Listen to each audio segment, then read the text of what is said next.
Bonjour à tous, bienvenue au domaine pour une nouvelle vidéo. Aujourd'hui, on est le 12 août. Il est temps pour nous de commencer notre série de vlogs vignerons.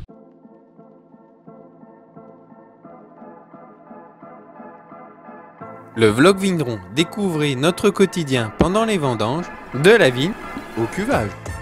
Comme les années précédentes, on va essayer de vous faire vivre les vendanges de l'intérieur, au plus près, en vous postant régulièrement des vidéos tout au long des vendanges, en vous montrant le travail à la vigne et le travail en cave. Donc aujourd'hui, on est le 12 août comme je vous l'ai dit.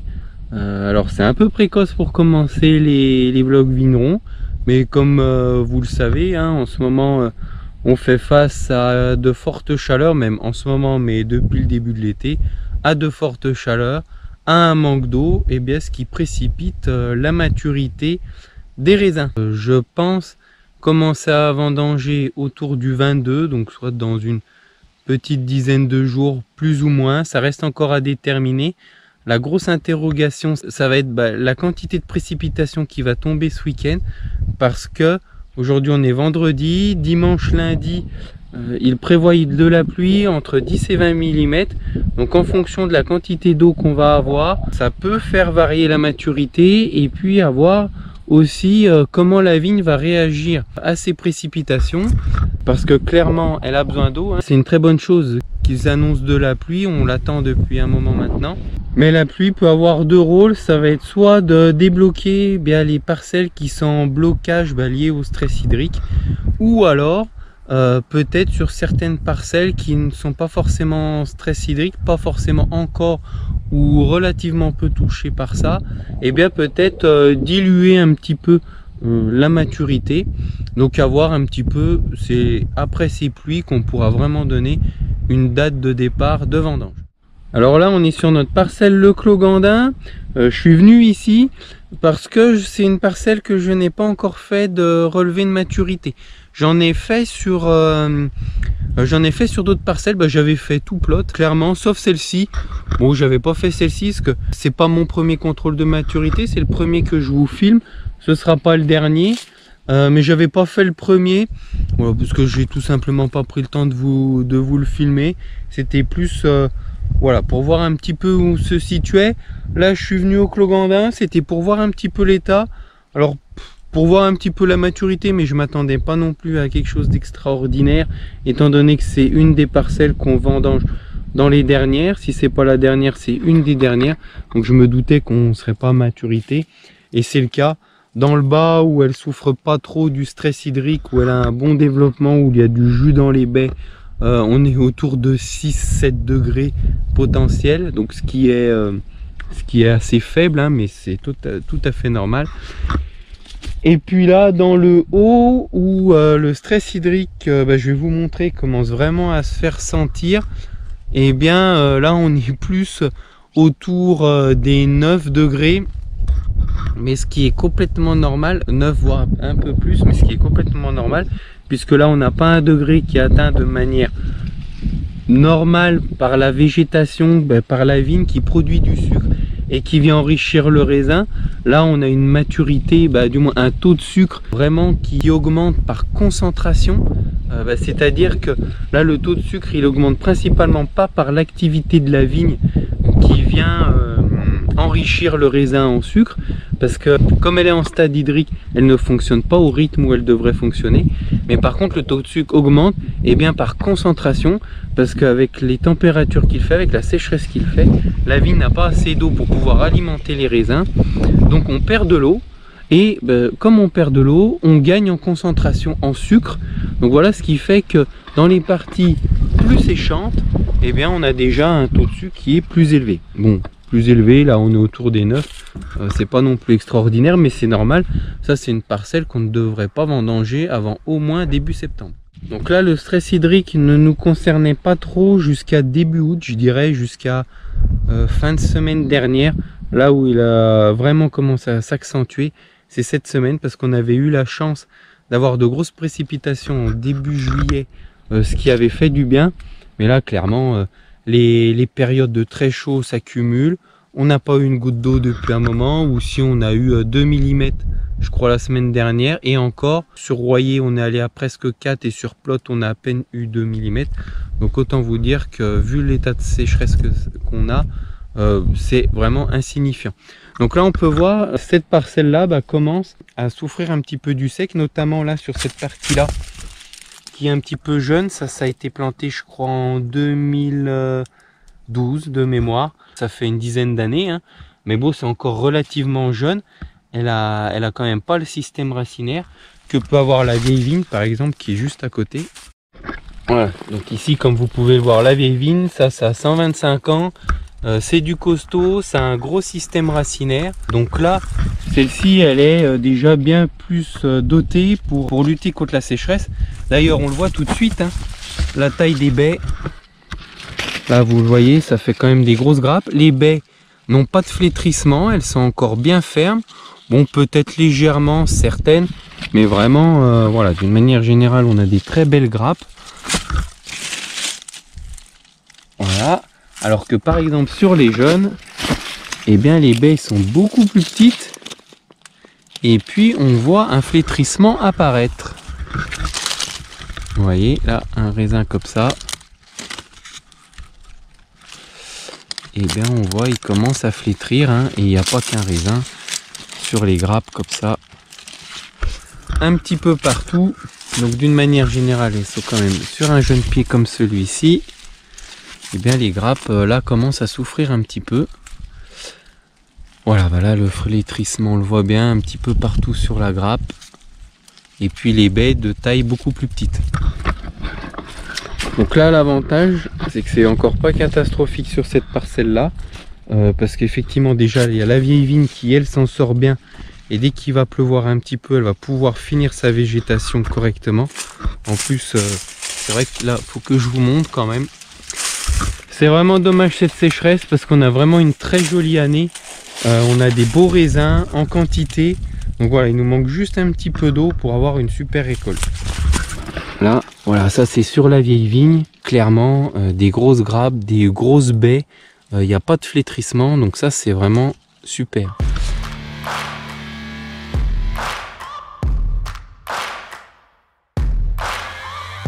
Donc là sur cette parcelle, même sur les jeunes, c'est encore pas catastrophique parce que peu ont commencé à perdre leurs feuilles. Alors j'en ai un ou deux, vous voyez là par exemple ici, là ça va commencer à devenir compliqué. Vous voyez les feuilles commencent à sécher au niveau des raisins, donc ça c'est typique d'une vigne qui commence à avoir vraiment soif. Comme ici aussi, bon, un stade un petit peu moins avancé mais avec des feuilles qui commencent à devenir bien jaunes. Donc là bon on voit, ça va être temps vraiment qu'il tombe de l'eau, mais c'est encore pas catastrophique.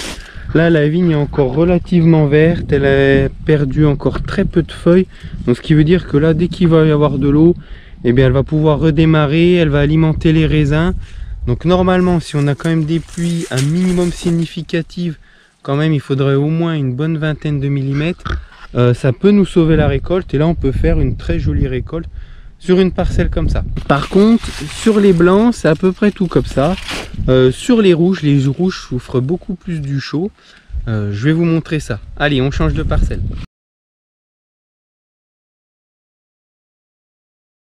Nous voici arrivés en Cras, donc c'est notre cuvée les Bourgognes rouges en Cras. Ce sera une de nos premières parcelles qu'on va vendanger, mais ça c'est comme d'habitude, hein, parce que là bon je vous le remontre, mais elle n'a pas changé de place depuis la dernière fois. On est toujours plein est, en face de la vallée de la Saône, donc c'est vraiment un coteau qui est assez chaud.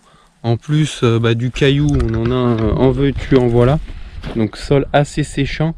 Donc ce qui a tendance à faire plutôt mûrir assez vite les raisins. Donc là, je vous disais que les rouges bon, souffrent un petit peu plus du chaud. Je viens de voir des blancs à mes voisins. Je vous les montrerai pas parce que je vais pas filmer, faire des gros plans sur la vigne de voisins alors que je leur ai pas demandé. Mais bon, je pense que ça effectivement ça dépend principalement des veines de terrain, de l'âge de la vigne, plutôt que réellement du cépage.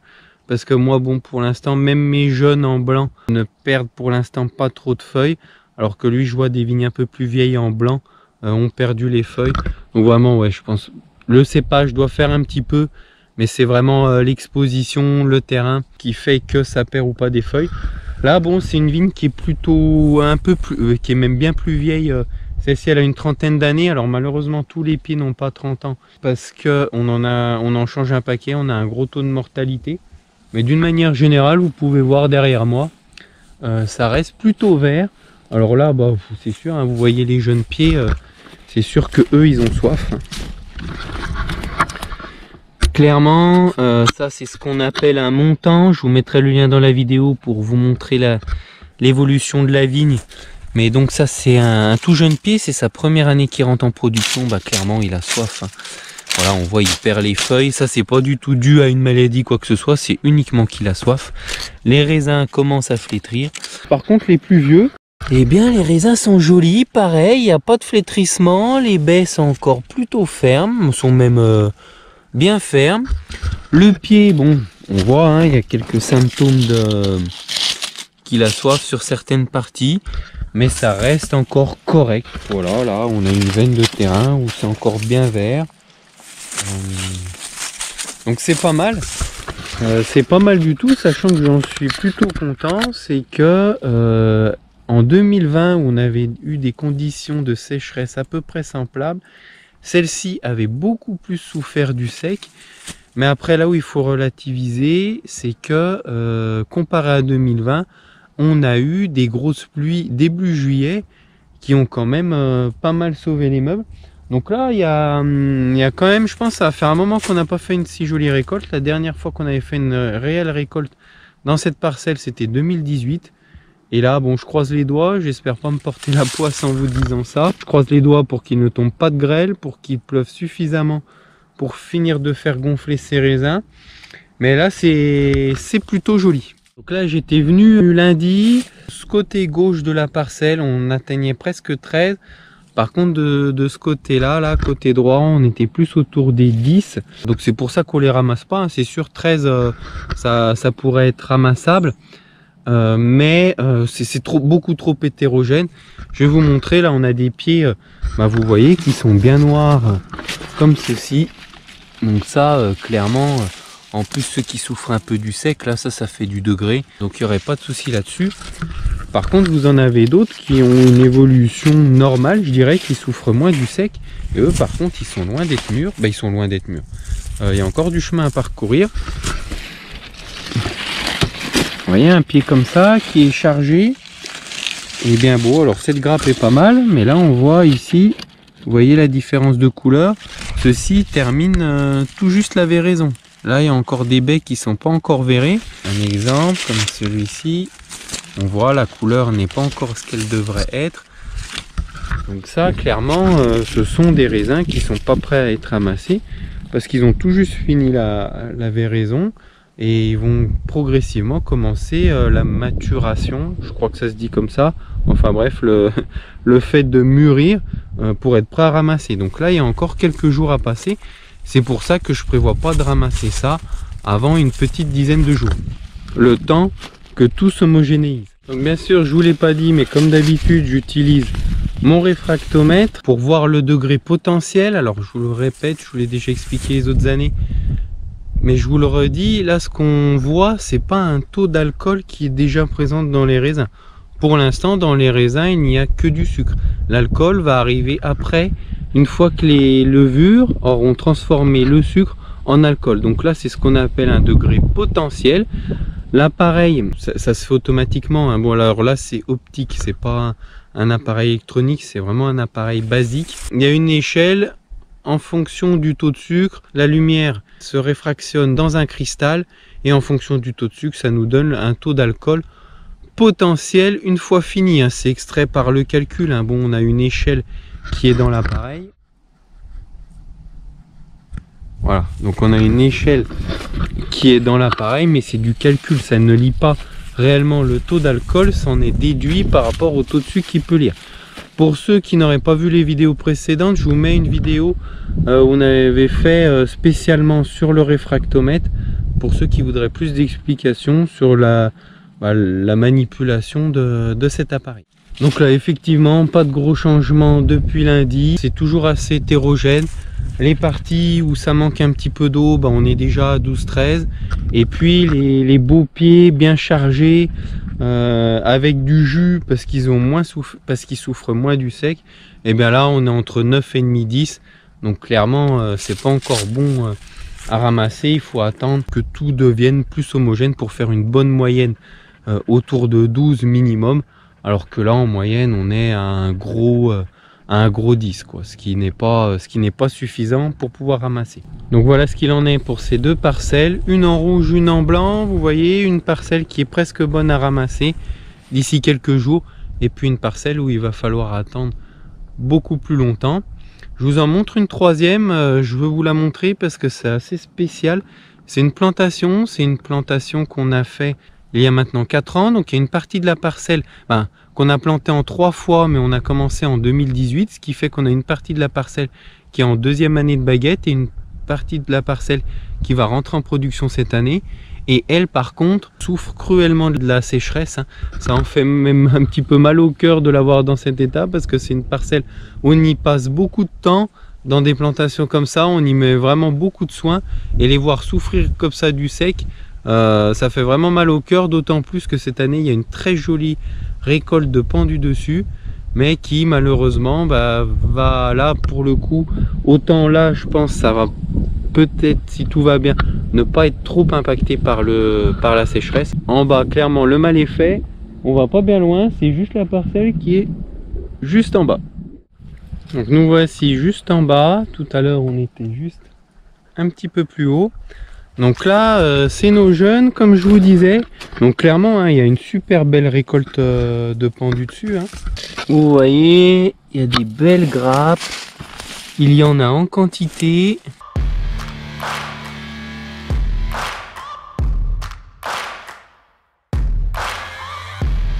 Donc jusqu'à présent c'était très joli, il y avait vraiment un potentiel pour faire une très belle récolte. Là il n'y a pas de souci là-dessus. Par contre bon c'est ces chaleurs, ce sec qui commence à vraiment prendre de l'ampleur et qui là commence à poser de problèmes et va petit à petit entamer la récolte. Donc comme je vous disais dans les blancs, des pieds qui restent verts comme ceci, il n'y a pas de souci, hein. Dès qu'il va pleuvoir un petit peu, les baies vont se gonfler. Si elles sont un petit peu dégonflées, ça va refaire du jus. Il n'y a pas trop de soucis là-dessus. Par contre, là où c'est compliqué, je ne sais pas si on va bien le voir comme ça, mais là ce sont tous ces pieds comme ça qui sont brûlés. Voilà, donc des pieds comme ça, là ça va être très compliqué, hein. Les raisins, une fois arrivés à ce stade de stress hydrique, vous voyez, ils sont vraiment complètement flétris.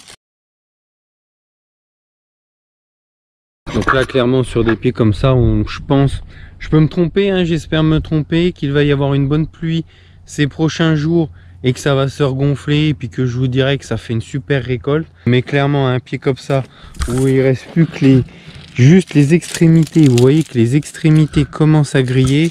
Clairement on est à un point de non-retour pour la vendange. Alors heureusement hein, les vignes ne sont pas foutues, hein, elles vont redémarrer au printemps.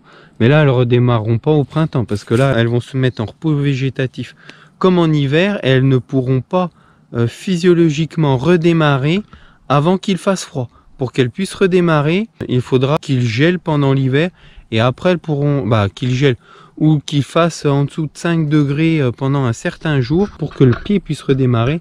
Mais là, clairement, elle ne va pas chercher à faire de la végétation. Là, un pied comme ça, c'est plié pour cette année, il ne fera plus rien.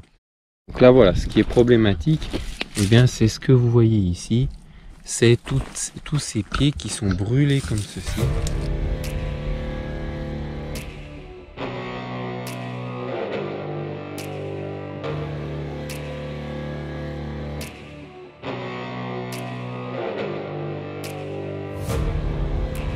Allez, je vous fais quelques plans de drone pour mieux vous montrer ces taches où la vigne commence vraiment à sécher, même commence où est bien séchée, et puis d'autres où c'est plus vert.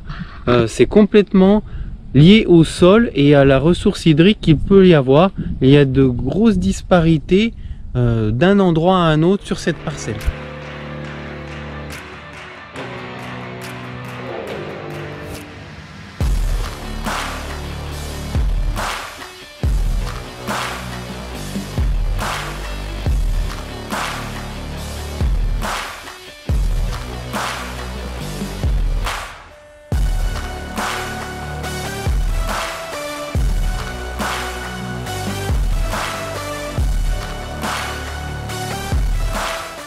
Alors heureusement, je vous rassure, hein, c'est pas toute la parcelle qui est comme ça, mais c'est des ronds. Là vous voyez, j'ai un rond de quelques dizaines de mètres carrés, voire même plus. J'ai un grand rond ici, mais c'est logique, hein.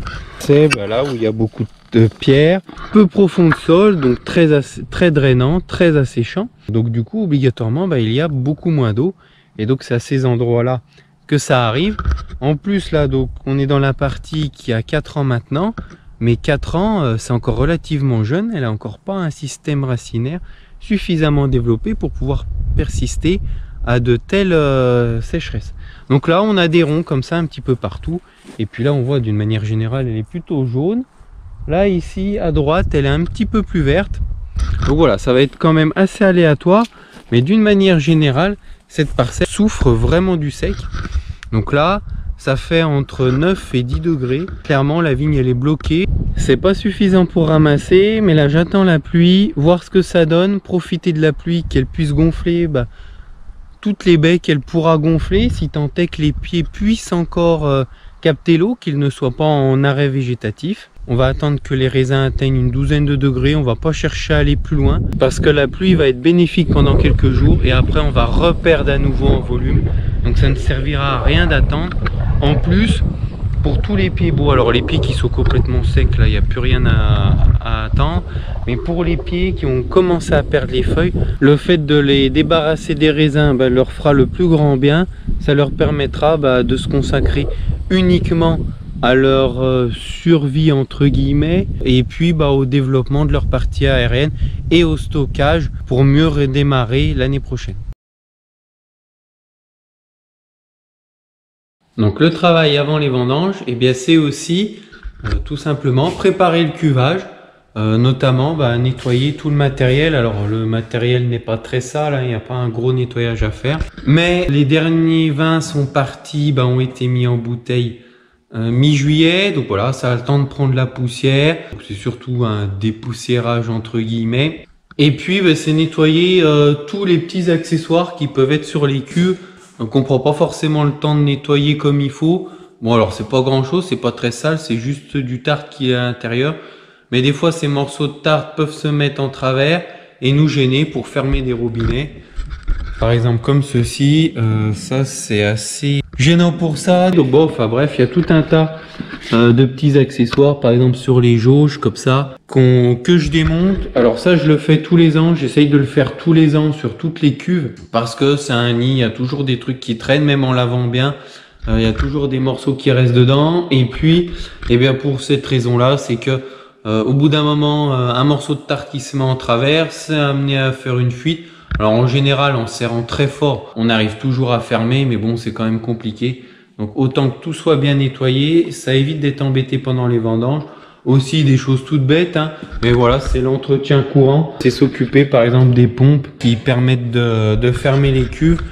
C'est de les vérifier qu'elles fonctionnent toutes. C'est des petites choses toutes bêtes, mais quand tout marche pendant les vendanges, c'est quand même très appréciable, parce que vous avez vite fait de perdre 10 minutes, le temps d'aller chercher les clés, de tout démonter, de changer le joint s'il y a besoin de changer le joint. Bon, bref, c'est toutes des choses qu'on se dispense bien de faire pendant les vendanges. Et puis en général, c'est le genre de choses qui arrivent toujours à minuit quand vous êtes à 2 doigts d'aller vous coucher. Donc là, perdre un quart d'heure alors que vous rêvez d'aller vous coucher, c'est pas forcément top. Donc voilà, c'est l'entretien courant des cuves, que ce soit nettoyage. Alors cette année, je vais pas m'embêter à nettoyer l'extérieur. L'extérieur est à peu près propre. La seule chose qui fait un petit peu sale entre guillemets, c'est les traces de calcaire. Mais déjà, j'ai pas trop envie de perdre mon temps à faire ça, parce que je vais les ressalir tout de suite après. C'est ma petite participation à économiser de l'eau. Autant l'intérieur, c'est indispensable parce qu'il faut que les cuves soient nickel pour récupérer du vin. C'est quand même un liquide alimentaire. Mais autant l'extérieur, ça ne risque rien, c'est purement esthétique. Et puis en plus, c'est pas de la crasse, hein. J'ai passé un petit coup d'eau rapidement dessus. Il n'y a pas de souci, c'est propre, mais ça fait des traces. C'est uniquement parce que chez nous, on a de l'eau très calcaire. Donc voilà, je vais pas m'amuser à mettre du produit, ça oblige à rincer, donc ça consomme quand même pas mal d'eau. Ça évitera toujours de consommer de l'eau alors qu'on est en restriction dans notre département. Je pourrais le faire, c'est pas interdit, hein, parce que c'est pour le travail, il n'y a pas de souci.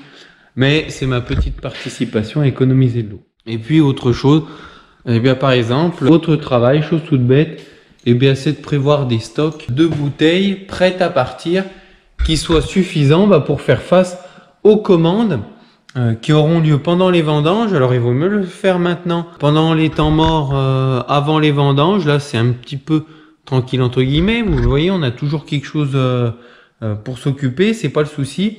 Mais autant le faire là. Là j'avais mon apprenti sous la main, donc je lui en ai fait faire une bonne quantité.